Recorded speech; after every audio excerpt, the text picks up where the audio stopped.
The pounding on Margaret's front door echoed through her small Scottsdale apartment like thunder. Each hit was harder than the last, more desperate, more broken. Margaret stood frozen in her living room, her heart slamming against her ribs. She knew exactly who was on the other side of that door. She had been waiting for this moment, planning for it, but nothing could have prepared her for the raw pain in his voice when he finally spoke. "Margaret," Dangju Park's voice cracked through the wood. "I know you are in there. I saw your lights. Please just open the door." She pressed her back against the wall, her legs trembling beneath her. Tears streamed down her fair brown skin, but she refused to make a sound. She could not let him know she was falling apart too. "I saw you with him tonight," Dangju continued. His voice was ragged, destroyed. "At the restaurant in Paradise Valley, I saw the way he held your hand, the way you laughed at his jokes, the way you looked at him like he was everything." Margaret squeezed her eyes shut. The image of Dangju watching her from across that restaurant flooded her mind. She had spotted him the moment he walked in. His tall frame, his sharp jawline, those dark eyes that had once looked at her with so much love now filled with confusion and agony. She had forced herself to keep smiling at Terrence, to keep pretending, even though every cell in her body screamed at her to run to Dangju and explain everything. But she could not do that. Not yet. She needed to see how far he would go. She needed to know if his love was real or if she was just another distraction in his carefully controlled world. "Do you love him?" Dangju's voice dropped to barely a whisper, but Margaret heard every word. "Is that why you disappeared? Is that why you blocked my number and vanished from my life without a single explanation? Because you found someone better?" Margaret's hand flew to her mouth to stifle a sob. She had never heard him like this. Dangju Park was known for his composure, his control.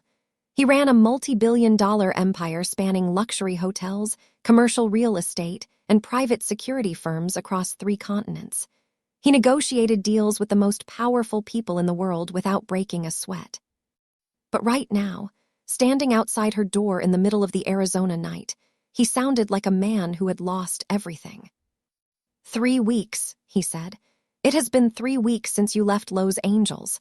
21 days of not knowing where you were, not knowing if you were safe, not knowing what I did wrong." His fist hit the door again, but this time it was weaker, like his strength was leaving him. "I have not slept, Margaret. I have not eaten.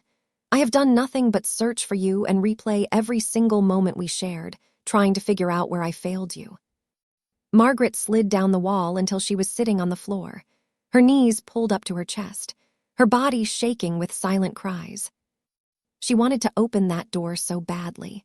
She wanted to throw herself into his arms and tell him the truth, tell him about the conversation she overheard at his office, tell him about the woman who called her a distraction, tell him about the arranged marriage he never mentioned. But she also remembered his silence. When that woman accused Margaret of being nothing more than a waste of time, Dangju had said nothing to defend her. He had not denied the arranged marriage. He had not proclaimed his love. He had just stood there in silence while Margaret's heart shattered into a million pieces.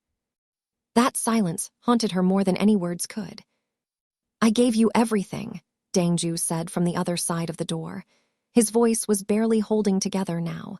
"My heart, my future, things I have never given anyone in my entire life. I told you I loved you, Margaret, and I meant it. I meant every single word." He paused.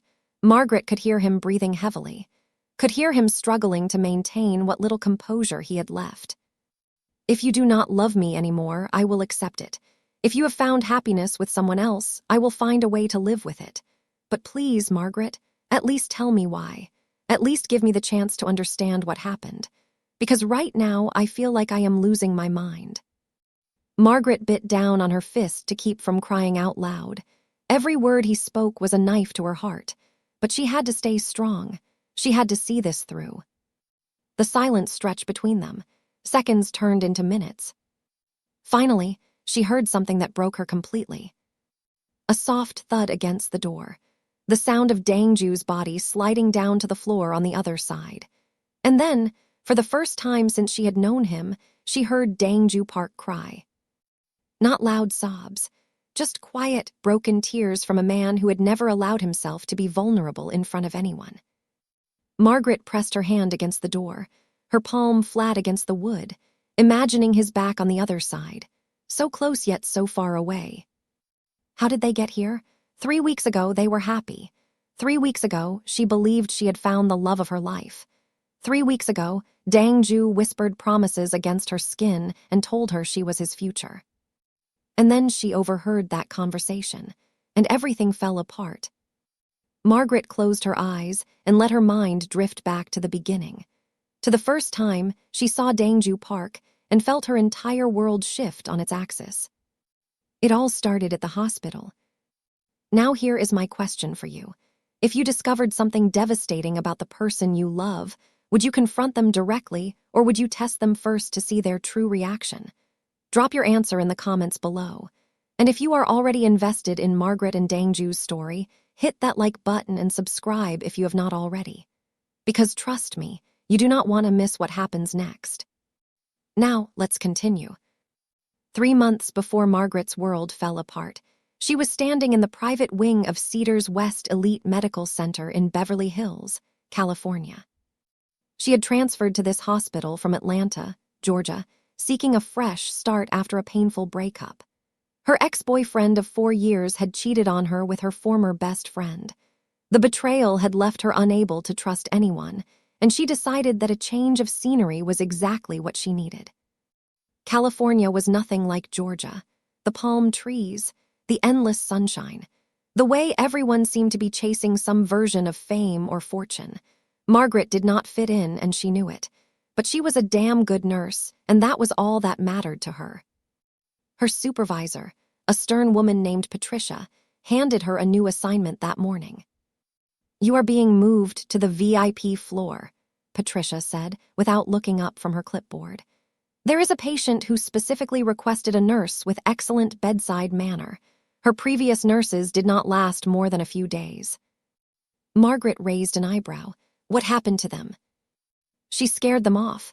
The woman is sharp as a blade and twice as cutting, but she is also recovering from a cardiac procedure and needs round-the-clock monitoring.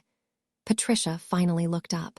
"I am giving you this assignment because you are the only nurse on this floor who does not take things personally. Do not make me regret it." Margaret accepted the assignment and made her way to the private wing. The moment she stepped off the elevator, she knew she was in a different world. The hallway was wide and immaculate. Fresh flowers sat in crystal vases on marble tables. The lighting was soft and warm, designed to feel more like a luxury hotel than a hospital. She found her patient's room at the end of the hall, Suite 701. She knocked twice and entered. The room was breathtaking. Floor-to-ceiling windows overlooked the Lowe's Angels skyline. A crystal chandelier hung from the ceiling. Fresh orchids filled every corner, their sweet fragrance mixing with the sterile hospital air. And in the center of it all, propped up on a hospital bed that probably cost more than Margaret's car, sat an elderly Korean woman with sharp eyes and an even sharper expression. "You must be the new one," the woman said. Her English was perfect, accented with decades of living between Seoul and America. "What is your name?" "Margaret Williams," she replied, keeping her voice calm and professional. "I will be taking care of you for the duration of your stay, Mrs. Park." The woman studied her for a long moment. Her gaze traveled from Margaret's neatly pulled-back hair to her sensible nursing shoes. Most people would have squirmed under such scrutiny. Margaret simply waited. Finally, Mrs. Park smiled. It was small, barely there, but it was a smile nonetheless. "You have spine," she said.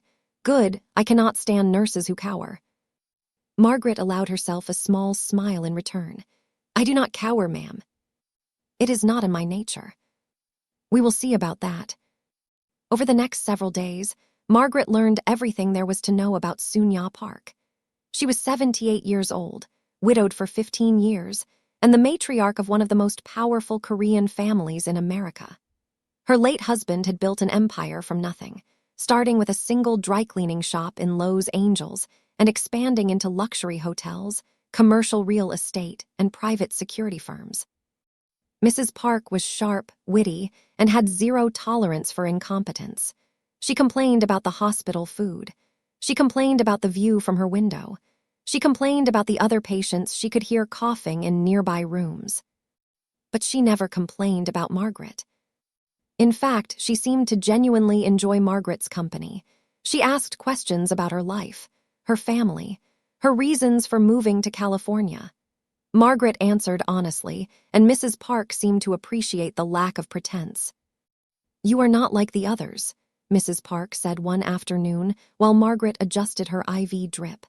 "They treat me like I am made of glass, like I might shatter if they say the wrong thing." "With all due respect, ma'am, you do not seem like the type to shatter." Mrs. Park laughed, a real laugh that lit up her entire face. "I like you, Margaret Williams. You remind me of myself when I was young." It was on Margaret's 5th day of caring for Mrs. Park that everything changed. She was checking the patient's vitals when the door to the suite opened. Margaret turned to greet whoever was entering, expecting another doctor or perhaps a family member she had not yet met. What she saw instead made her forget how to breathe. A man stood in the doorway, tall, at least 6'2", broad shoulders that tapered to a narrow waist, sharp jawline, dark eyes that seemed to analyze everything in a single glance. He wore a perfectly fitted navy suit that looked like it had been sewn directly onto his body. His dark hair was styled back from his face, revealing a forehead that gave him an air of intelligence and authority. He moved with the confidence of someone who had never been told no. Every step was deliberate, every movement calculated. Power radiated from him like heat from the sun. Mrs. Park's face transformed the moment she saw him. The sharp edges softened. The calculating gaze melted into pure maternal love. "My grandson," she said, extending her hands toward him. "Finally, I was beginning to think you had forgotten about me." The man crossed the room in 3 long strides and took his grandmother's hands in his. He bent down and pressed a gentle kiss to her forehead. "I could never forget you, Halmione," he said. His voice was deep, controlled, but there was warmth there too, a tenderness that seemed at odds with his cold exterior. Mrs. Park turned to Margaret, who was still standing frozen by the medical equipment. "Margaret, this is my grandson, Dangju Park. He is the CEO of our family's company and the future of everything we have built." Dangju turned to look at Margaret. His dark eyes locked onto hers, and she felt like she was being X-rayed, like he could see past her professional exterior and straight into her soul. "Who is this?" he asked. His question was directed at his grandmother, but his eyes never left Margaret's face. "My new nurse," Mrs. Park said with obvious approval. "She is different from the others." Dangju studied Margaret for a moment too long. His gaze traveled over her face like he was memorizing every detail. Her high cheekbones, her full lips, the way her dark curly hair was pulled back into a practical bun, the smooth, fair brown complexion of her skin. "Different how?" he asked. Margaret found her voice. "I do not take things personally," she said, echoing what Patricia had told her days ago. "And I do not cower." Something flickered in Dangju's eyes. Surprise, interest, she could not tell. "Is that so?" he said. "It is." The corner of his mouth twitched, not quite a smile, but close. "We will see about that." Margaret realized he had used the exact same words his grandmother had used on her first day. Like skepticism ran in the family. Over the next several days, Dangju visited his grandmother constantly. He came in the morning before work. He came in the evening after meetings. Sometimes he came in the middle of the day just to sit with her and hold her hand. Margaret noticed things about him, small things that contradicted his cold exterior.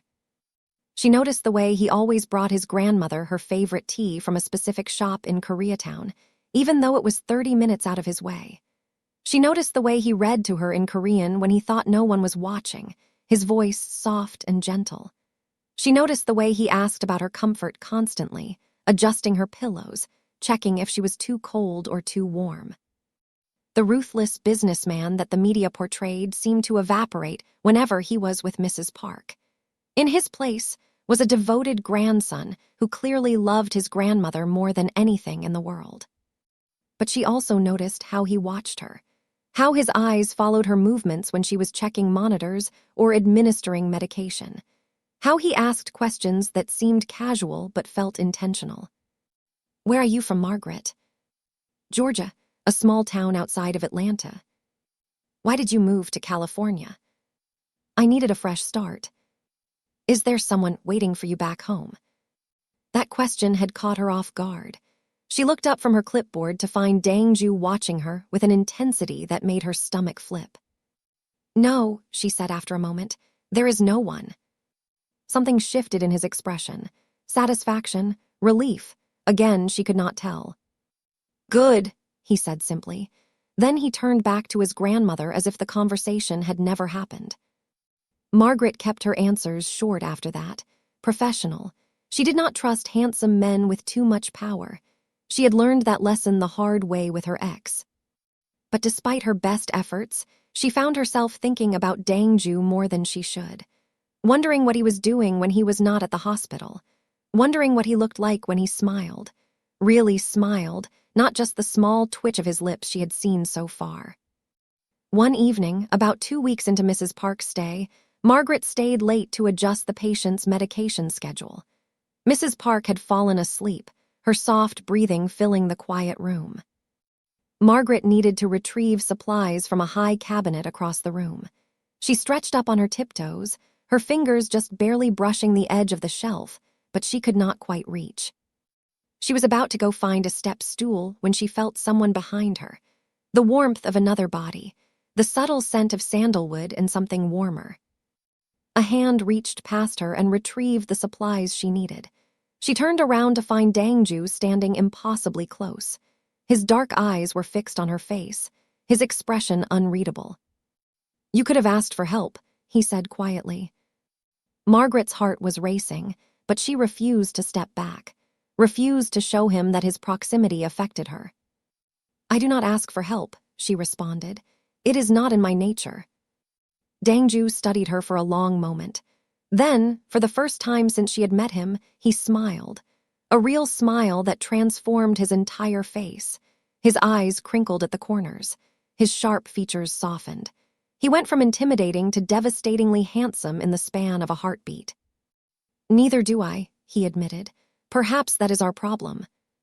Margaret felt something shift between them, something dangerous, something that made her want to run and stay at the same time. She cleared her throat and stepped around him, putting professional distance between them. "Your grandmother needs rest," she said, her voice steadier than she felt. "You should let her sleep." Dangju watched her retreat but did not follow. "Good night, Margaret." The way he said her name sent shivers down her spine. "Good night, Mr. Park." She left the room without looking back, but she could feel his eyes on her the entire way. And she knew, deep in her bones, that nothing would ever be the same. Mrs. Park was discharged from the hospital on a bright Tuesday morning.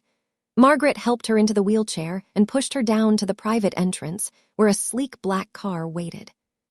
Dangju was there, of course. He helped his grandmother into the vehicle with the same tenderness he had shown throughout her stay. Before the door closed, Mrs. Park reached out and grabbed Margaret's hand. "You took excellent care of me," she said. "I will not forget it." Margaret smiled warmly. "It was my pleasure, Mrs. Park. Take care of yourself." The elderly woman's eyes sparkled with something knowing. "I suspect we will see each other again, Margaret Williams." Margaret did not understand what she meant, but as the car pulled away, she caught Dangju watching her through the tinted window. His expression was intense, determined. She should have known then that this was not goodbye. 2 days later, Margaret walked into her favorite coffee shop in Santa Monica. It was a small place, tucked between a bookstore and a yoga studio. She had discovered it during her first week in California, and it had become her sanctuary. She ordered her usual oat milk latte and found a seat by the window. She was scrolling through her phone when a shadow fell over her table. What a coincidence.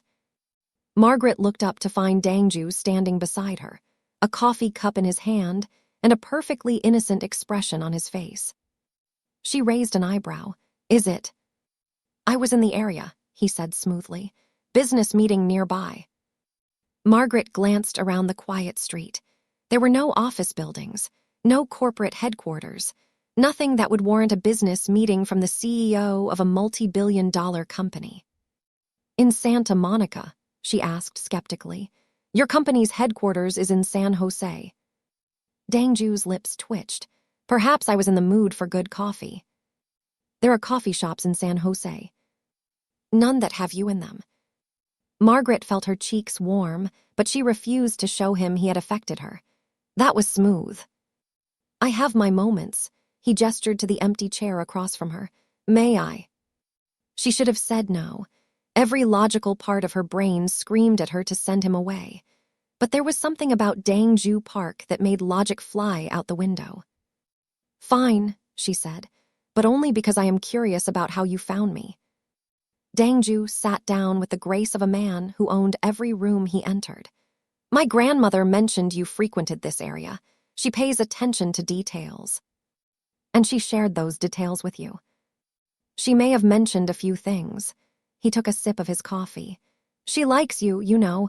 She has not stopped talking about you since she returned home. Margaret could not help but smile. I liked her too. She is a remarkable woman. She is. Dangju's expression softened when he spoke about his grandmother. It was the same tenderness she had witnessed at the hospital. She is the only family I have left. My parents passed when I was young. She raised me. Margaret felt a pang of sympathy. I am sorry. I did not know. It was a long time ago. He shrugged, but she could see the old pain lurking behind his casual demeanor. She gave up everything to raise me, her social life, her freedom. She could have remarried after my grandfather passed, but she said she had more important things to focus on. You, Margaret said softly. Me, Dangju met her eyes. She is the reason I am who I am today.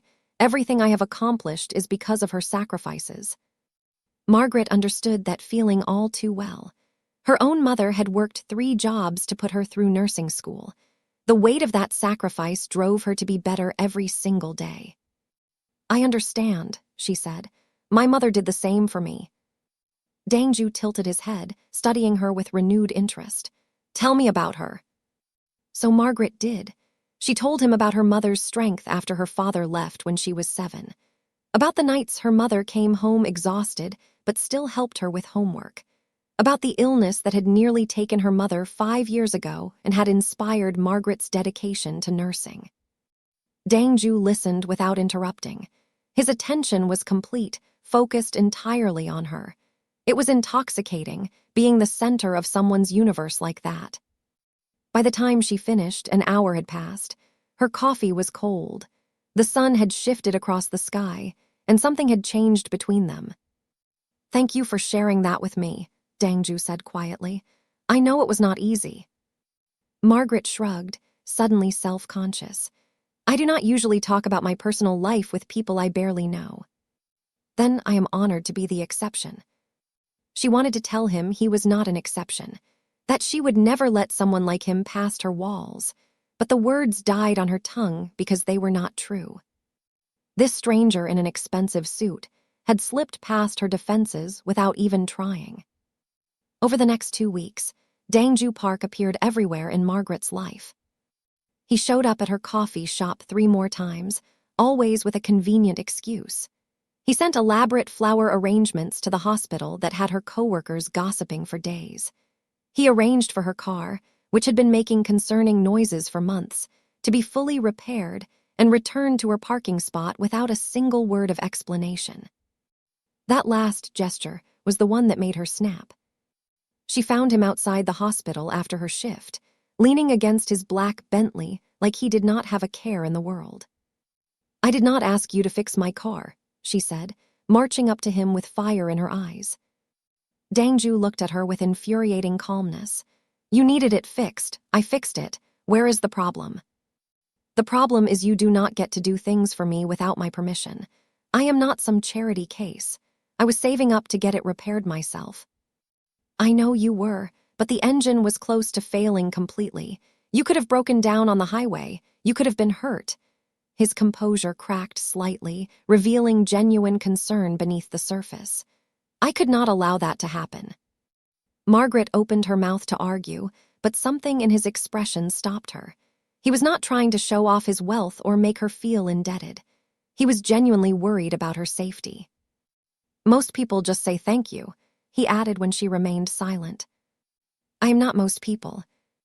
Dangju pushed off his car and stepped toward her, close enough that she could smell his cologne again, close enough that she had to tilt her head back to meet his eyes. I am beginning to realize that, he said softly, and it makes me want to know you even more. Margaret's resolve wavered. She had been fighting this attraction since the moment she saw him in his grandmother's hospital room. But standing here, watching his carefully constructed walls crack just enough to show the man underneath, she realized she did not want to fight anymore. One dinner, she said finally. That is all I am agreeing to. Dangju's smile was brighter than the California sun. One dinner is all I need. He was wrong. One dinner turned into two. Two turned into five. Five turned into a month of evenings spent in each other's company. Dangju took her to an exclusive rooftop restaurant in Beverly Hills for their first official date. The city lights sprawled below them like scattered diamonds. The meal was incredible. Fresh seafood, wine that probably cost more than her monthly salary, attentive service that anticipated their every need. But what Margaret remembered most was the conversation. Dangju opened up about his life in ways she never expected. He told her about his strict upbringing, the pressure of being the only heir to the Park family empire, the loneliness that came with power. Everyone wants something from me, he admitted. Business partners want deals. Women want status and money. Even my friends, what few I have, keep me close for the connections. That sounds exhausting, Margaret said. It is. He reached across the table and took her hand. His touch was warm, gentle. But with you, I do not feel that pressure. You had no idea who I was when we met. You treated me like a regular person visiting his sick grandmother. Do you know how rare that is? Margaret squeezed his hand. I still see you as a regular person, just one who happens to have a really nice car. Dangju laughed, a real laugh that made her heart soar. From that night on, they were inseparable. He introduced her to his world piece by piece. Penthouse views of San Francisco during weekend getaways, private yacht trips along the California coast, a memorable trip to his family's mountain estate in Aspen where they stayed up all night talking by the fireplace. But Margaret's favorite moments were the quiet ones, cooking Korean food together in his Malibu beach house while he taught her words in his native language, falling asleep on his chest while watching old movies on his ridiculously large television. The way he held her hand constantly, like she might disappear if he let go. 2 months into their relationship, Dangju said the words she never expected to hear. They were standing on the balcony of his penthouse in San Jose, the city glittering below them. He had been quiet all evening, more pensive than usual. Margaret, he said, turning to face her, I need to tell you something. Her heart skipped. What is it? He took both of her hands in his. She could feel them trembling slightly. I love you. The words hung in the air between them, heavy, significant. I have never said that to anyone, he continued. I did not think I was capable of it. My grandmother used to worry that I was too closed off, that I would never let anyone in. But then you came along and you... He paused, searching for the right words. You changed everything. Margaret felt tears prick her eyes. Dangju. You do not have to say it back. I know it is soon. I know this is a lot. But I needed you to know. Because what I feel for you is unlike anything I have ever experienced. And I want to spend the rest of my life making you feel as loved as you make me feel. Margaret reached up and cupped his face in her hands. This powerful, guarded man who controlled empires was standing before her with his heart completely exposed. I love you too, she whispered. The smile that broke across his face was the most beautiful thing she had ever seen. He pulled her into his arms and held her so tightly she could barely breathe. But she did not care. She would happily suffocate in his embrace. For the first time in years, Margaret Williams believed in happiness. She believed that the universe had finally given her something good. But happiness never lasts forever. 3 weeks before Margaret found herself hiding behind her apartment door while Dangju broke down outside, she decided to surprise him at work. It was his birthday. They had plans for dinner that evening at their favorite restaurant in Beverly Hills, but Margaret wanted to do something special. She had baked his favorite cake herself, a chocolate creation that had taken her 3 attempts to get right. She packed it carefully in a box and drove to his company's headquarters in San Jose. Margaret had never been to his office before. Dangju kept his business life separate from their relationship, which she had always respected. He explained that his corporate world was cold and cutthroat, and he did not want to bring that energy into what they had together. But surely, a birthday surprise would be okay. She arrived at the sleek high-rise building in downtown San Jose and talked her way past security. The receptionist on the ground floor recognized the name Park and directed her to the private elevator that led to the executive floor. Margaret smoothed her dress in the elevator mirror. She had worn his favorite color, a deep burgundy that he said made her skin glow. Her heart raced with excitement as the numbers climbed higher. The elevator doors opened to a pristine hallway with thick carpeting and minimalist art on the walls. She asked an assistant for directions to Mr. Park's office and made her way down the corridor. As she approached the heavy oak door at the end of the hall, she heard voices, Dangju's deep voice, and a woman's voice she did not recognize. Margaret's steps slowed. She knew she should probably announce herself, but something made her pause just outside the slightly open door. The woman was speaking in Korean, her tone sharp and impatient. Then she switched to English, probably for emphasis. "You cannot keep playing this game, Dangju. Your grandmother arranged this years ago. The merger depends on this marriage. You know what is at stake." Margaret's blood turned to ice. Her hands gripped the cake box so tightly the cardboard began to bend. "Marriage." Dangju's response was measured, controlled. "I understand my obligations. I have never forgotten them." "Then why are you wasting time with this American woman? She is a distraction, nothing more. The Yoon family is becoming impatient. Their daughter is waiting for a proposal that should have come months ago." Margaret stopped breathing. The world seemed to tilt on its axis. Everything she believed about her relationship with Dangju was crumbling in real time. There was silence from inside the office. Margaret waited, her entire body tense with desperate hope. She waited for Dangju to defend her, to deny everything, to tell this woman that Margaret was not a distraction but the love of his life. But he said nothing. The woman continued. "End it before the engagement announcement next month. The Park and Yoon merger will create the largest luxury hospitality conglomerate in Asia. You have a responsibility to your family legacy. Your grandmother is counting on you." More silence. "I will let myself out," the woman said. "I trust you will make the right decision." Margaret heard footsteps approaching the door. She scrambled backward, her vision blurring with tears. She could not be seen. She could not face this. Not now. She ducked into a nearby restroom just as the office door opened. Through the crack in the restroom door, she watched a beautiful Korean woman in an expensive suit stride down the hallway toward the elevator. Margaret stayed hidden until her legs stopped shaking. Then she slipped out of the building without ever being seen. The birthday cake ended up in a garbage can in the parking garage. She drove home on autopilot. Her mind was numb. Her heart was shattered. An arranged marriage. A merger. A woman named Yoon who was waiting for a proposal. This entire time, while Dangju was telling Margaret he loved her, he had another future already planned. She was nothing, just a distraction, just a way to pass the time until he fulfilled his family obligations. That evening, her phone rang. Dangju's name flashed on the screen.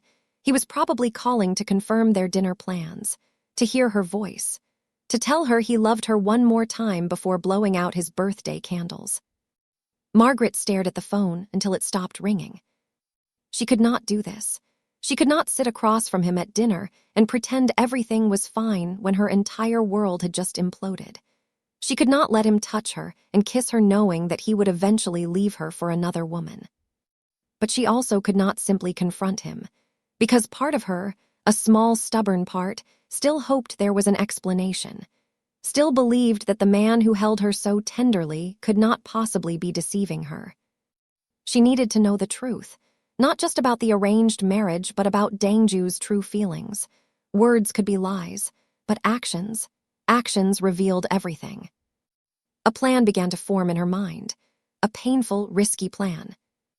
If Dangju truly loved her, he would fight for her. He would lose his carefully constructed control. He would prove that she meant more to him than business deals and family legacies. But if he let her go easily, if he accepted her departure without a fight, then she would know the woman in his office was right. She was just a distraction. Margaret packed a bag that night. She would go home to Arizona. She would reconnect with her mother. And she would find a way to test the only man she had ever truly loved. Margaret's flight landed in Phoenix on a Wednesday morning. Her mother was waiting at the arrival's gate with open arms and concerned eyes. "Baby, you sounded terrible on the phone," her mother said, pulling her into a tight hug. "What happened?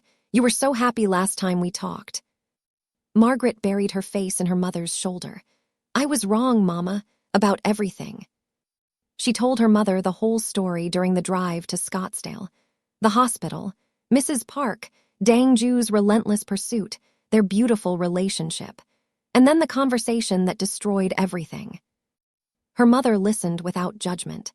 When Margaret finished, she simply squeezed her daughter's hand. "So, what are you going to do about it?" "I do not know yet, but I cannot just confront him. I need to see who he really is when he thinks he is losing me." Her mother nodded slowly. "That is a dangerous game, sweetheart. You might not like what you find." "I know, but I would rather know the truth than live in a beautiful lie." For the first 3 days in Arizona, Margaret focused on healing. She cried. She ate her mother's cooking. She took long walks in the desert and tried to remember who she was before Dangju Park turned her world upside down. She blocked his number, deleted her social media accounts, turned off location services on her phone. She wanted to disappear completely, and she was very good at covering her tracks. Back in Los Angeles, Dangju was losing his mind. Margaret could imagine it, his calls going straight to voicemail, his messages remaining unread, her apartment dark and empty when his security team checked on her, the hospital giving him no information due to privacy policies. For a man who controlled everything, losing Margaret must have been torture. Good, she wanted him to feel a fraction of the pain she felt. On the 4th day, Margaret reconnected with an old friend. Terrence Mitchell had been in her graduating class at nursing school, though he had switched careers and now worked as a successful real estate developer in the Scottsdale area. They had lost touch over the years, but he had always been kind to her. She met him for coffee at a local cafe. He was tall and handsome with warm brown eyes and an easy smile. The kind of man who made you feel comfortable immediately. "Margaret Williams," he said, standing to hug her. "I could not believe it when you messaged me. How long has it been?" "Too long," she admitted. They caught up over lattes. Terrence talked about his business. Margaret talked about her nursing career without mentioning Dangju. It was nice, normal, uncomplicated. After an hour, Margaret took a deep breath. "Terrence, I need to ask you a favor, and I completely understand if you say no." He leaned forward, his expression open and curious.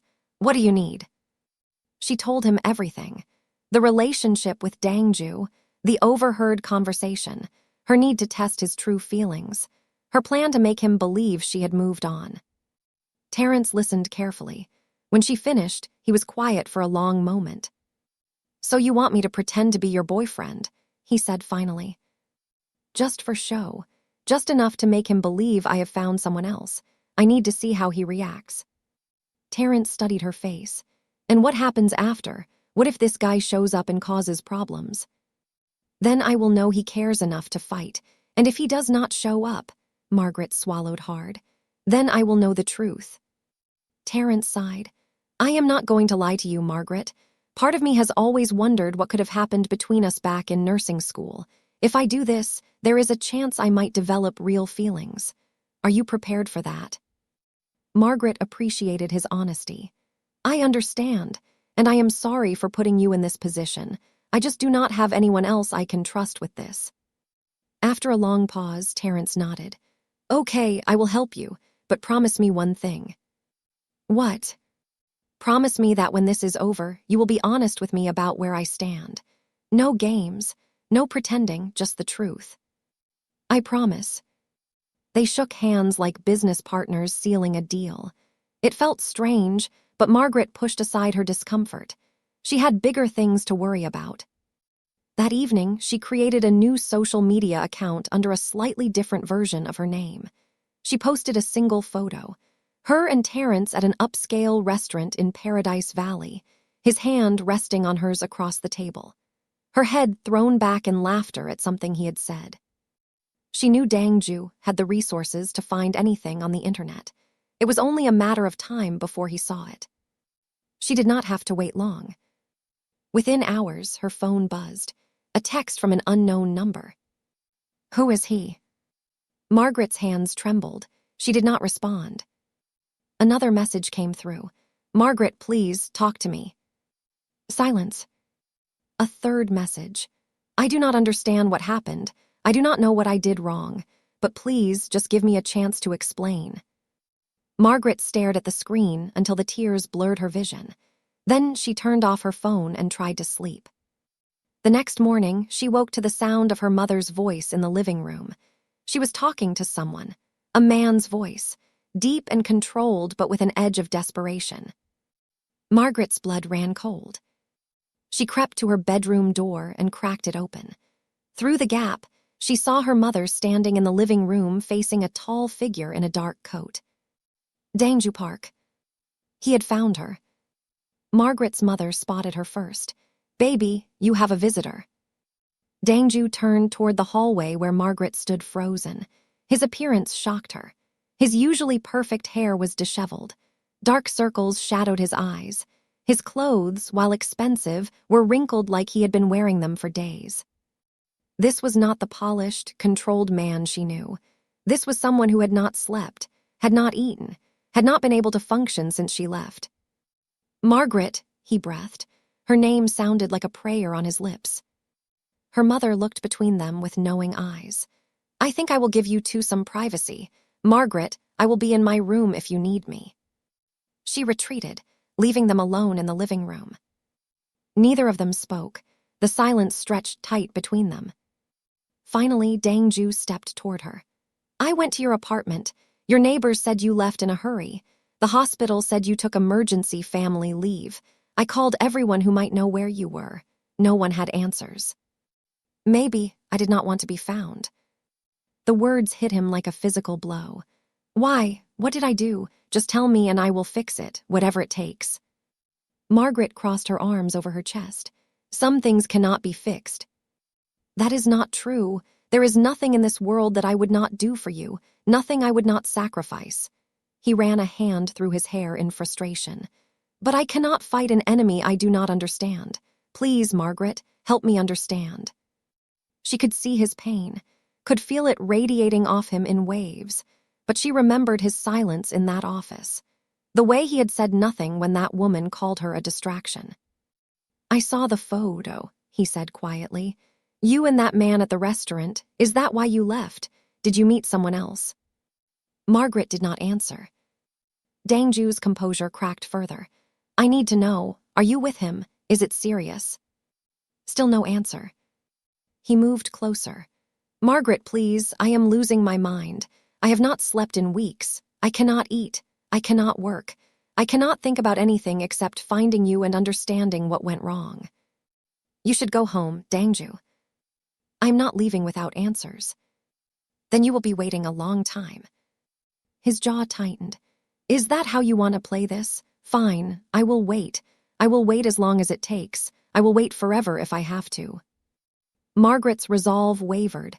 She could see how much this was destroying him.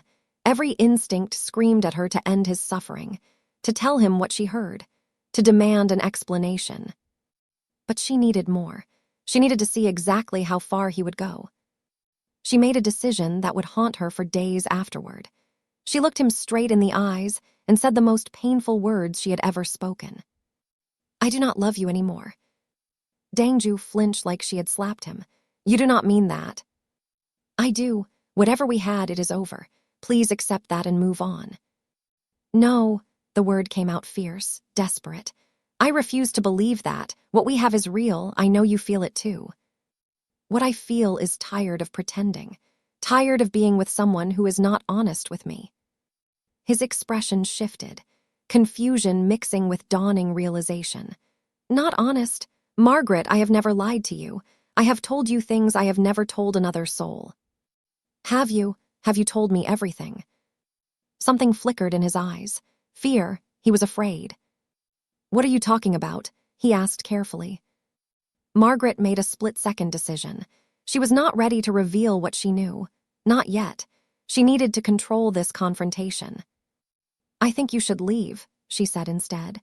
"My mother and I need our peace." "Margaret." "Please go, Dangju. I cannot do this right now." He stared at her for a long moment. She could see the war raging inside him, the desperate need to stay and fight versus the ingrained respect for her wishes. Finally, reluctantly, he nodded. "This is not over. I will not give up on us. Not now, not ever." He walked toward the door but paused before leaving. Without turning around, he spoke. "I love you, Margaret Williams. Nothing will ever change that. And whatever you think you know, whatever is making you doubt me, I will prove to you that my heart belongs to you completely." Then he was gone. Margaret collapsed onto the couch, shaking. Her mother appeared moments later and held her while she cried. "That man loves you," her mother said softly. "I know, Mama, but love is not always enough." Over the next 2 days, Margaret moved into her own small apartment in Scottsdale. She needed space from everyone while she figured out her next steps. Dangju did not leave Arizona. She spotted his black SUV parked at various locations around town. He was watching her, waiting, trying to understand. On the 3rd day, she went on another staged date with Terrence, this time at a popular restaurant in Paradise Valley. She wore a dress she knew Dangju loved. She laughed extra loud at Terrence's jokes. She let him put his arm around her when they left. She knew Dangju was watching from across the street. She could feel his gaze burning into her back. That night, the pounding on her apartment door began. This was where the story had started. Dangju's desperate fists against wood, his broken voice pleading for answers, his composure completely shattered. "I saw you with him tonight, Margaret. I saw everything. Do you love him? Is that why you left me?" "Because you found someone better." Margaret pressed her back against the wall, tears streaming down her face. "I gave you everything, my heart, my future, things I have never given anyone in my entire life, and you just disappeared. No explanation, no goodbye. Do you have any idea what these past 3 weeks have done to me?" She heard him sliding down to the floor outside her door, heard him crying softly. This powerful, untouchable man reduced to tears outside her apartment. Part of her test was complete. She had seen how far he would go. She had seen him break. But she needed more. She needed the truth about the arranged marriage. She needed to know why he had never mentioned it. Taking a deep breath, Margaret opened the door.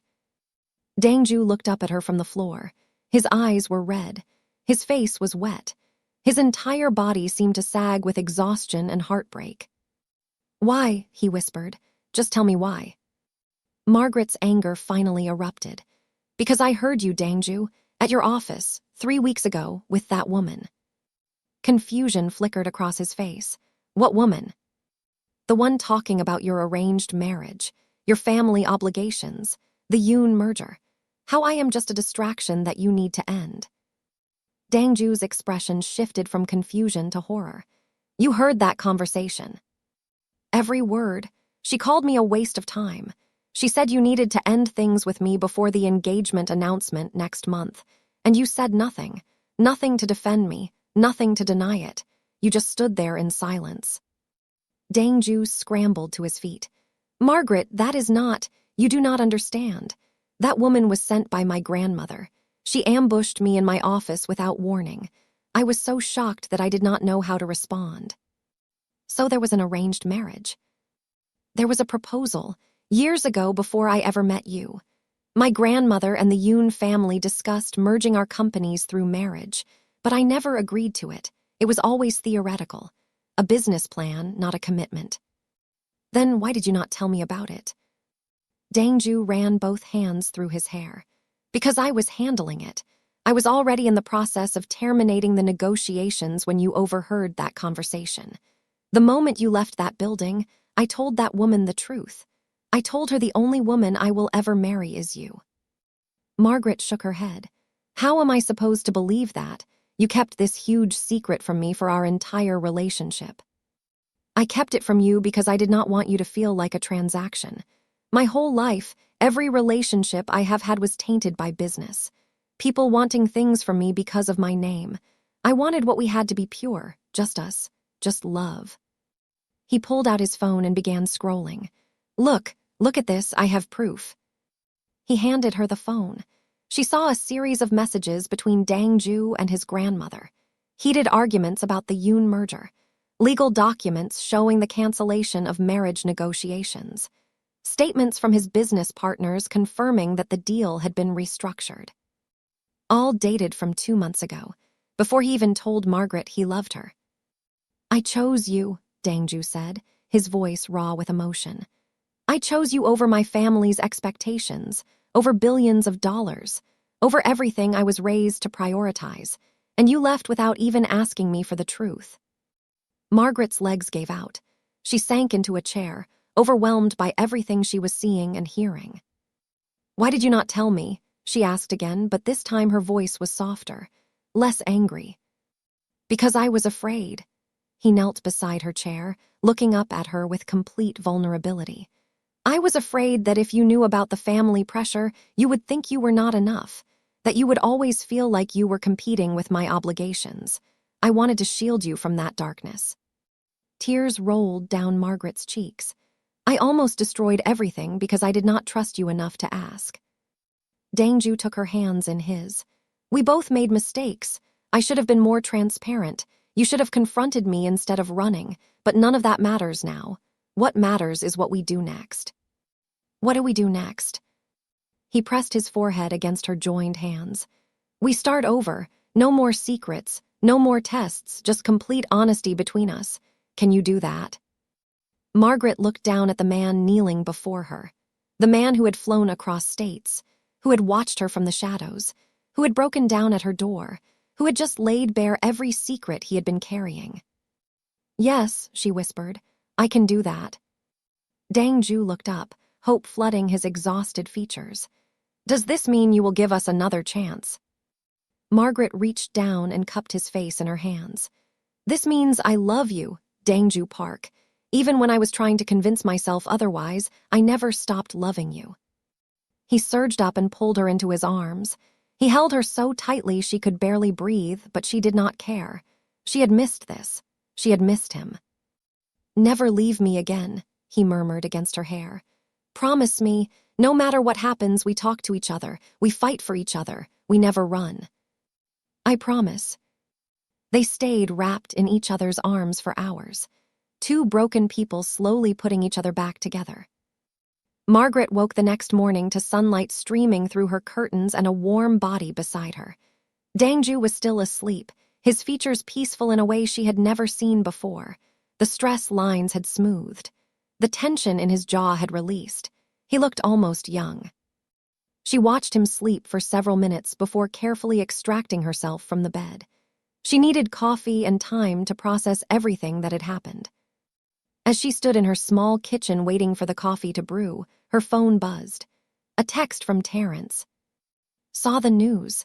The Korean billionaire who has been searching for you was spotted at your apartment building. Are you okay? Do you need help? Margaret sighed. She owed Terrence an explanation and an apology. She texted back, I am okay. He found me, we talked. I will explain everything soon. Terrence's response came quickly. So the test worked. He fought for you. Yes, he fought for me. There was a long pause before his next message. I am happy for you, Margaret, truly, but I need some space to process this. I hope you understand. I understand, and I am sorry for putting you in this position. You deserved better. We both did. Take care of yourself. Margaret set down her phone and leaned against the counter. She had used Terrence, even if her intentions were ultimately about seeking truth. She would have to live with that guilt. Warm arms wrapped around her from behind. Dangju's chin rested on her shoulder. Good morning, he murmured. Good morning. Did you sleep okay? Best sleep I have had in 3 weeks. He pressed a kiss to her neck. Who were you texting? Terrence, the man from the photos. Dangju tensed slightly. Ah. It was not real, Dangju. I asked him to help me make you jealous, to test whether you would fight for me or let me go. He turned her around to face him. His expression was unreadable. You staged all of that, the restaurant, the hand-holding, the foe. Yes, I am not proud of it, but I needed to know the truth about how you felt. Dangju was quiet for a long moment. Then he exhaled heavily. Part of me wants to be angry. You manipulated me, made me watch you with another man while my heart was breaking. I know, I am sorry. But another part of me understands. You heard something devastating and did not know what to believe. You tested me the only way you knew how. He cupped her face in his hands. And I clearly passed, because I am standing in your kitchen right now instead of halfway around the world trying to forget you. Margaret smiled despite herself. So you forgive me. I forgive you, but no more games, no more tests. If something concerns you, we talk about it directly. Deal. Deal. He kissed her softly. It felt like a fresh start. Their peaceful morning was interrupted by Dangju's phone ringing. He glanced at the screen and his expression shifted. It is my grandmother's nurse. I need to take this. He stepped away to answer the call. Margaret watched his body language change from relaxed to tense within seconds. His voice became sharp, urgent. When? How bad? I am on my way. He hung up and turned to Margaret, his face pale. It is my grandmother. She collapsed this morning. They have taken her to the hospital. Margaret's heart dropped. Oh no, Dangju, I am so sorry. I need to get back to Los Angeles immediately. I am coming with you. He hesitated. Margaret, my grandmother blames you for pulling me away from my family duties. She orchestrated that meeting with the Yoon representative because she was trying to push me back toward the merger. She may not welcome you. Margaret grabbed his hands. Then we face that together. I am done running, and I am done letting other people's opinions dictate our relationship. Dangju's eyes filled with emotion. You would do that, face my grandmother's disapproval for me. I would do anything for you. They packed quickly and drove to the Phoenix airport. Dangju's private jet was already being prepped for takeoff. During the flight, Margaret held his hand and tried to keep him calm, but she could see the fear in his eyes. Mrs. Park was the only family he had left. The thought of losing her was clearly tearing him apart. She is strong, Margaret said softly. Whatever happened, she will fight through it. I should have been there. Instead, I was in Arizona, chasing you. If something happens to her while I was gone. Hey, look at me. Margaret waited until his eyes met hers. Do not go down that path. Your grandmother would not want you to blame yourself. She would want you to be there for her now. That is what matters. Dangju nodded slowly. You are right. You are always right. Remember that for future reference. A small smile broke through his worry. I will. They landed in Los Angeles and drove straight to Cedar's West Elite Medical Center. The same hospital where Margaret had first met Dangju. The same hospital where their story began. Mrs. Park was in the cardiac intensive care unit. The doctors explained that stress had triggered a minor heart episode. She was stable but weak and needed to remain under observation. Dangju entered the room first. Margaret waited outside, giving them privacy. Through the window, she watched him take his grandmother's hand, watched the elderly woman's eyes flutter open. watched something pass between them, words she could not hear, emotions she could only imagine. After several minutes, Dangju emerged. His eyes were red, but his expression was determined. "She wants to see you." Margaret's stomach tightened. "Are you sure?" "She asked for you specifically." Taking a deep breath, Margaret entered the room alone. Mrs. Park looked smaller somehow, frailer. The sharp woman who had intimidated nurses and commanded rooms was reduced to a tired grandmother in a hospital bed. But her eyes were still sharp. They fixed on Margaret with an intensity that made her want to flee. "Sit down," Mrs. Park commanded. Margaret sat. For a long moment, neither of them spoke. Mrs. Park studied her like she was a puzzle to be solved. "My grandson loves you," she said finally. "I have never seen him like this, not with anyone." "I love him too, Mrs. Park." "So I hear." She paused. "I arranged that meeting with the Yoon family because I was testing him. I needed to see if he had the strength to fight for what he wanted instead of simply accepting what was given to him." Margaret frowned. "That was a test." "Our family has been destroyed by weak men who chose duty over love. My husband was different. He fought for me against his family's wishes. But my son, Dangju's father, was not as strong. He married for obligation. He was miserable until the day he died." Mrs. Park's voice grew heavy with old grief. "I did not want that for my grandson." "So you pushed him toward an arranged marriage to see if he would resist." "I pushed him to see if he would break. And he did. He restructured an entire multi-billion-dollar merger rather than lose you. He defied me, his only living family, because he loved you more than he feared my disapproval." Margaret did not know what to say. Mrs. Park extended a frail hand. "You came back, even when you thought I was your enemy. That takes courage." Margaret took her hand. It was cold and thin, but the grip was surprisingly strong. "I love your grandson," Margaret said. "I did not fall for his money or his power. I fell for the man who reads to you in Korean and brings you tea from that shop you love. The man who keeps your photo on his desk. The man who would drop everything to be by your side when you needed him." Mrs. Park's eyes softened.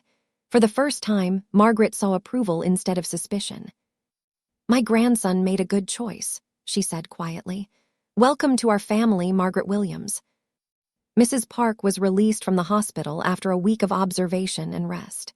She was instructed to avoid stress, maintain a heart-healthy diet, and take things slowly. Dangju hired a full-time medical team to monitor her at the family estate in Napa Valley. He refused to take any chances with her health. Margaret returned to work at Cedars West, but everything felt different now. Her coworkers looked at her with new curiosity. Rumors about her relationship with the Park family had spread through the hospital like wildfire. She did not care. For the first time in years, she was exactly where she was supposed to be. Her relationship with Dangju deepened in ways she had not expected. They talked about everything now: his business pressures, her family concerns, their hopes for the future. The walls between them had completely crumbled. But one complication remained unresolved. Terrence. He had been distant since their last text exchange. Margaret understood he needed space, but she also felt guilty about how she had used him. She reached out one afternoon, asking if they could meet for coffee. He agreed, and they met at a quiet cafe in Pasadena. Terrence looked tired. There was a heaviness in his eyes that had not been there before. "Thank you for meeting me," Margaret said. "I wanted to apologize in person." "For what specifically?" His tone was not hostile, just flat. "For using you. For dragging you into my mess without considering your feelings. For making you pretend to be something you were not." Terrence stared at his coffee cup. "Did it work? Did your billionaire boyfriend prove his love?" "He did. We are back together, and I know that is probably not what you want to hear." He laughed humorlessly. "You are right, it is not, but it is what I expected." He finally looked up at her. "I am not going to pretend I am okay with this, Margaret. I really started to hope that maybe, when this was all over, you would see that I could be good for you, that we could have something real." "I am sorry. I should never have put you in that position." "No, you should not have, but I agreed to help you, so I cannot put all the blame on you," he sighed. "I just need time away from you, away from all of this." "I understand." He stood up to leave, then paused. "For what it is worth, I hope he treats you right. I hope he is everything you deserve." "Thank you, Terrence." He walked out of the cafe without looking back. Margaret watched him go, carrying the weight of her choices with her. That evening, she told Dangju about the conversation. "Do you feel guilty?" he asked. "Terribly. I used him as a pawn in a game I was playing with you. He did not deserve that." Dangju pulled her close. "We all make mistakes when we are scared. What matters is that you owned up to it. You apologized. You cannot control how he responds." "I know. It just hurts knowing I caused someone pain." "That is because you are a good person, Margaret. One of the best I have ever known." She rested her head against his chest. "How did I get so lucky?" "I ask myself that question every single day." The months that followed were the happiest of Margaret's life. She and Dangju settled into a rhythm that felt natural. Weekdays were busy with work and responsibilities, but weekends belonged to them. They explored California together. They visited her mother in Arizona. They spent quiet evenings at his Malibu beach house, cooking dinner and watching the sunset. Mrs. Park's health improved steadily. She and Margaret developed an unexpected friendship, bonding over their shared love of Dangju and their similar stubborn personalities. "You are good for my grandson," Mrs. Park told her one afternoon during a visit to the Napa estate. "He laughs more now, worries less. He is becoming the man I always knew he could be." "He is good for me too," Margaret replied. "Better than I ever thought possible." On their one-year anniversary, Dangju flew Margaret to San Francisco for a surprise dinner at the most exclusive restaurant in the city. But when they arrived, the dining room was empty. "I may have rented out the entire restaurant for the evening," Dangju said with a smile. Margaret shook her head in disbelief. "You are ridiculous." "Only for you." They ate a beautiful meal and reminisced about their journey together. The hospital, the pursuits, the misunderstanding, the breakdown at her door, the reconciliation. "It has been quite a year," Margaret said, sipping champagne. "The best year of my life." After dinner, Dangju took her hand and led her to the restaurant's rooftop terrace. The San Francisco skyline stretched before them, glittering in the night. "Margaret," he said, turning to face her, "when I met you, I thought I knew exactly what my life would look like. Business deals, family obligations, a comfortable emptiness that I had accepted as normal."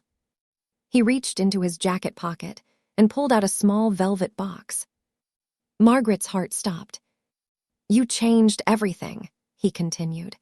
"You showed me what it means to truly love someone, to fight for someone, to choose someone over everything else in the world." He opened the box. Inside was a stunning diamond ring that caught the city lights and scattered them like stars. "I have made so many mistakes. I kept secrets when I should have been honest. I let my fears almost destroy what we had. But I promise you this, Margaret Williams. For the rest of my life, I will choose you, every single day, in every possible way." He got down on one knee. "Will you marry me?" Margaret's vision blurred with tears. She looked down at this man who had pursued her relentlessly, broken down at her door, fought for her against his own family, and loved her with everything he had. "Yes," she whispered, 1,000 times yes. He slipped the ring onto her finger and swept her into his arms. They kissed on that rooftop, surrounded by city lights and endless possibility. When they finally pulled apart, both of them were crying. "I love you," he said. "I love you too." And for the first time in either of their lives, they both believed in forever. 6 months later, the Park family estate in Napa Valley was transformed. White tents dotted the sprawling vineyard. Thousands of flowers cascaded from every surface. Strings of lights crisscrossed above the ceremony space, ready to illuminate the evening celebration. Margaret stood in the bridal suite, staring at her reflection in the mirror. Her wedding dress was simple but elegant, a flowing white gown that complemented her fair brown skin and dark curly hair perfectly. Her makeup was minimal, letting her natural beauty shine through. Her mother stood behind her, tears already streaming down her face. "My beautiful girl," she whispered. "Your father would be so proud if he could see you today." Margaret turned and hugged her mother tightly. "You are the reason I am who I am, Mama. Everything good in me comes from you." "Hush now. You will make me ruin my makeup before we even get started."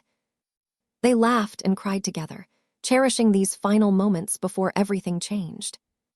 A knock at the door announced it was time.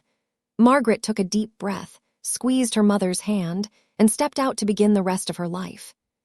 The ceremony space was filled with their closest friends and family. Margaret's coworkers from the hospital, Dangju's business associates who had become genuine friends over the years. Mrs. Park sat in the front row, elegant in a traditional Korean hanbok, dabbing her eyes with a silk handkerchief.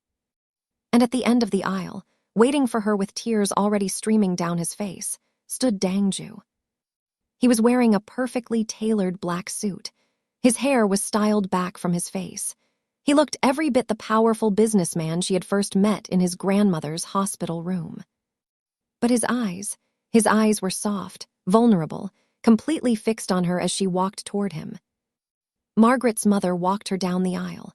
When they reached Dangju, her mother placed Margaret's hand in his and stepped back. "Take care of my daughter," she said to him. "With my life," he promised. The ceremony was a beautiful blend of Korean tradition and American celebration. They exchanged vows they had written themselves. Margaret spoke first. "Dangju, when I met you, I was closed off, guarded. I had convinced myself that love was something that only led to pain, but you pursued me anyway. You broke through every wall I put up. You showed me that real love is not just a feeling. It is a choice, an action, a commitment to show up for someone every single day, even when it is hard." She paused to wipe away tears. "I remember the night you broke down at my door. The night I saw the most powerful man I knew reduced to tears because he could not bear to lose me. That was the moment I knew without a doubt that what we had was real, because love is not always graceful or pretty. Sometimes love is messy and desperate and loud. And I want that kind of love forever. I choose you, Dangju Park, today and every day for the rest of my life." Dangju was openly crying now. He took a moment to compose himself before speaking. "Margaret, I spent my entire life building walls, protecting myself from vulnerability, convincing myself that emotions were weaknesses to be suppressed. And then you walked into my grandmother's hospital room and looked at me like I was just a regular person, not a CEO, not an heir, not a name, just a man visiting his sick grandmother." He smiled through his tears. "You climbed over every wall I built without asking permission. You challenged me, frustrated me, made me feel things I did not think I was capable of feeling. And when I thought I had lost you, I realized that nothing else in my life mattered. Not the money, not the business, not the legacy, just you." He squeezed her hands. "I promise to always choose you over everything else. I promise to be honest with you, even when it is hard. I promise to never let a single day go by without telling you how much I love you. Because you are my heart, Margaret Williams, and I am going to spend the rest of my life proving that I deserve you." By the time they exchanged rings, there was not a dry eye in the audience. The officiant smiled at them. "By the power vested in me, I now pronounce you husband and wife. You may kiss the bride." Dangju pulled Margaret into his arms and kissed her with a tenderness that made her heart soar. The audience erupted in cheers and applause. They were married. The reception was filled with laughter, dancing, and joy. Margaret caught glimpses of happiness everywhere she looked. Her mother dancing with Dangju's business partner. Mrs. Park actually smiling as she watched her grandson spin his bride around the dance floor. Old friends reconnecting and new friendships being formed. Later that evening, Margaret found a quiet moment to check her phone. There was a message from an unexpected sender. "Terrence. Congratulations, Margaret. I saw the announcement. I hope you are as happy as you deserve to be. I have met someone new, and I finally understand what you meant about finding the one. No hard feelings. Be well." Margaret smiled and sent back a simple response. "Thank you, Terrence. I am so happy for you. You deserve every good thing." She tucked her phone away and returned to the celebration. As the night wound down, Dangju pulled her onto the dance floor for one final slow dance. The song was soft and romantic. Their bodies swayed together perfectly, like they had been doing this for a lifetime. "Are you happy, Mrs. Park?" Dangju asked softly. Margaret rested her head against his chest. She could hear his heartbeat, steady, strong, hers. "Happier than I ever thought possible." "Good, because this is only the beginning." 1 year after their wedding, Margaret and Dangju sat in the living room of their new home in Palo Alto. The house was beautiful but not ostentatious. 4 bedrooms, a spacious backyard, a home office for Dangju and a craft room for Margaret. A place to build a life and maybe, someday, raise a family. Margaret was reviewing plans for the community health clinic she was opening with funding from the Park Family Foundation. It had been her dream to provide quality health care to underserved communities, and Dangju had made that dream possible. He was on a video call with his team in San Jose, discussing quarterly reports and expansion plans. But his eyes kept drifting toward her, a smile playing on his lips. "Are you even listening to me?" his CFO asked through the screen. "I always listen to you, Michael. Continue." Margaret caught his wandering gaze and laughed silently. He winked at her and returned his attention to the call. When the meeting ended, Dangju closed his laptop and walked over to where she sat. "What?" he asked, seeing her amused expression. "Nothing, just grateful." He sat beside her and pulled her into his arms. "Me too." Outside their window, the California sun was setting, painting the sky in shades of orange and pink. Their future stretched before them, filled with possibility and promise. Margaret thought about everything they had been through, the misunderstandings, the fear, the jealousy game she had played. The night he broke down at her door, all of it had led them here. To this moment, to this life, to each other. "No regrets?" Dangju asked, as if reading her thoughts. "Not a single one." He kissed her forehead. "Neither do I." They had one, not because everything was perfect, not because the path had been easy, but because when it mattered most, they had fought for each other. They had chosen each other. They had refused to let fear or misunderstanding destroy what they had built. And in the end, that was what love really meant. Showing up, fighting, choosing, every single day. Margaret Williams Park closed her eyes and smiled. This was her happily ever after. And it was just the beginning. Thank you so much for watching this story until the very end. If it touched your heart, please drop a comment telling me your favorite part. Was it the breakdown at the door? The grandmother's secret test? The wedding vows? Let me know below. And if you have not already, hit that subscribe button and turn on notifications so you never miss another story. I love you all, and I will see you in the next one.